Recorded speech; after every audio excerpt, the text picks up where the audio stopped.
જય હિન્દ દોસ્તો, હું છું આપનો દોસ્તો લોક સાહિત્યકાર આઝાદ અને અત્યારે હું આવી ગયો છું જોરાવર ઝાલાવાડની ધરતીના એમ કહ્યું કે ગાળા ગામની માલિપા. તમે જોઈ શકો છો ગાળા ગામ જે છે એ પોતાના કોઠાની માલિપા કંઈક ઇતિહાસ સંગ્રહીને બેઠું છે. ત્યારે એ તળાવને કાંઠે આવે અનેક પાળિયાઓ, સતીમાના પંજા, અનેક ખાંભીઓ, એ બધાના આપણે દર્શન કરવા છે. ત્યારે હું તમને સૌપ્રથમ દર્શન કરાવીશ મારા વાલા કે અહીંયા એક અતિ પ્રાચીન રાંદલ માતાજીનું મંદિર આવેલું છે. તો સૌપ્રથમ આપણે ત્યાં દર્શન કરવા માટે જઈશું દોસ્તો. ત્યારબાદ મારે તમને કુરા આપાનો એ જે પાળીઓ છે એના દર્શન કરાવવા છે.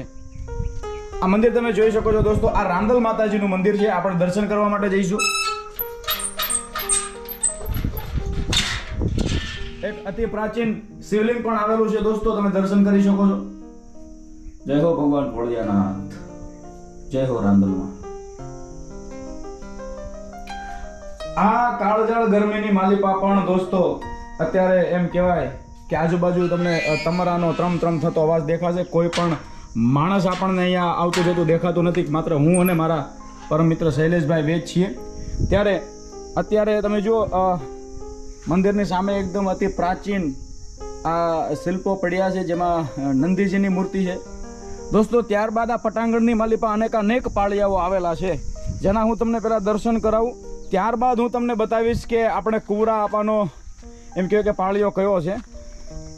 તમે જોઈ શકો છો દોસ્તો, તમે દર્શન કરી શકો છો એ રાંદલ માતાજીનું મંદિર, અને બાજુમાં જ ઘણા બધા પાળિયાઓ. બરાબર, કંઈક શિયાળા, કંઈક ઉનાળા, કંઈક ચોમાસા ગળથોલિયા મારીને વૈયા ગયા, પણ એ શૂરવીરોની યાદી આજે પણ આપણને તાજી થાય એવા જબરદસ્ત પાળિયાઓ તમે જોઈ શકો છો. અને બધા પેલા પાળિયાના હું તમને દર્શન કરાવીશ દોસ્તો. ત્યારબાદ મારા પરમ મિત્ર શૈલેષભાઈ જે છે એ આપણને કુરા આપાનો પાળીઓ જે છે એના દર્શન કરાવશે દોસ્તો. ખરેખર જેથી તેથી ગાયોનું ધણ વાળી અને જાતા હતા દુશ્મનો, ત્યારબાદ એ ગાયોનું ધણ બચાવવા માટે થઈ અને કુરા આપા અને એમના નાના ભાઈ એવા વિક્રમસિંહ, હા વિક્રમસિંહ ને વિક્રમસિંહના મોટા ભાઈ એ કુરા આપા. બરાબર, તો કુરા આપા પેલા શહીદ થઈ ગયા, પછી ગાયોનું ધણ તો પાછું આવ્યું.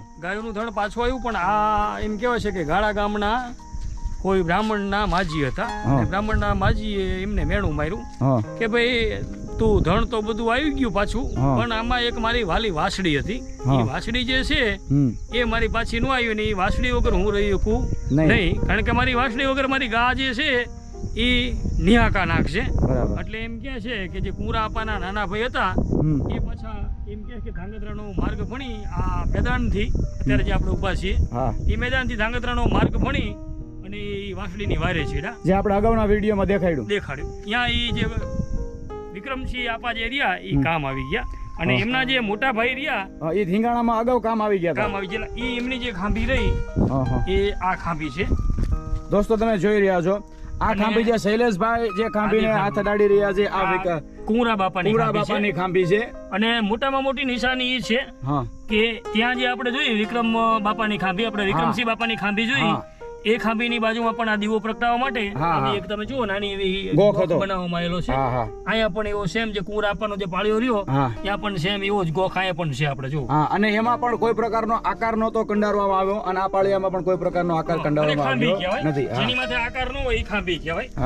દોસ્તો તમે જોઈ શકો છો. અને પોતે એમ કહેવાય કે રાજગઢ ને શૈલેષભાઈ, રાજગઢની અંદર એ વખતે રાજગઢ અસ્તિત્વમાં નહોતું, ગાળા ગામ જ હતું.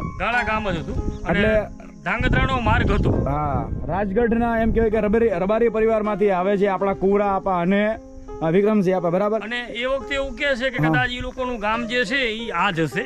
ગાળા ગામ જ હશે. કારણ કે આ ગામની અંદર ધીંગાણા ચડેલા તો આ ગામમાં જ રહેતા હોય એવું સ્વાભાવિક આપણે અનુમાન લગાવીએ કે બાકી તો ઇતિહાસ આપણે આનો શું છે નથી, પણ કદાચ આપણે એમની પાસે એમના પરિવારના જે છે સભ્યો એમની પાસેથી આપણે ઇતિહાસ જે છે પૂરેપૂરો છે ને આઝાદભાઈ આપણે મેળવવાની પૂરેપૂરી કોશિશ કરીશું. કદાચ તમને એમની હારે મુલાકાત જોવા મળી શકે. દોસ્તો અમે જે માહિતી મેળવી ગામમાંથી વડીલો પાસેથી, એ માહિતી જે અમે તમને કીધી એ પ્રમાણેની માહિતી છે. એના સિવાય હું તમને દોસ્તો દેખાડું કે આ પટાંગણની માલિપા આ રાંદલ માતાજીનું મંદિર છે, સરસ મજાનું. એની બરાબર બિલકુલ નીચે પગથિયાની બાજુમાં જ તમે જોઈ શકો છો દોસ્તો. અને બીજા ઘણા બધા શૂરવીરોના પાળિયા છે, તમે જોઈ શકો છો દોસ્તો. ગાળા ગામનો તાલુકો કયો આવે શૈલેષભાઈ? તાલુકો ધ્રાંગધ્રા અને જિલ્લો સુરેન્દ્રનગર. હા હા રાજવી પરિવારની છે બધી. અહીંયા સતી માતાની છત્રીઓ પણ છે દોસ્તો. રાજવી પરિવારના સતીમાં હોઈ શકે. વિડીયોમાં કોમેન્ટ કરી હતી ઝાલા પરિવારના ગાળા ગામના સતીમાં છે. હા હા, ગાળા ગામના છતીમાં છે. ઝાલાના છે. વાહ વાહ વાહ. હા હા દોસ્તો તમે જોઈ શકો છો. હા હા.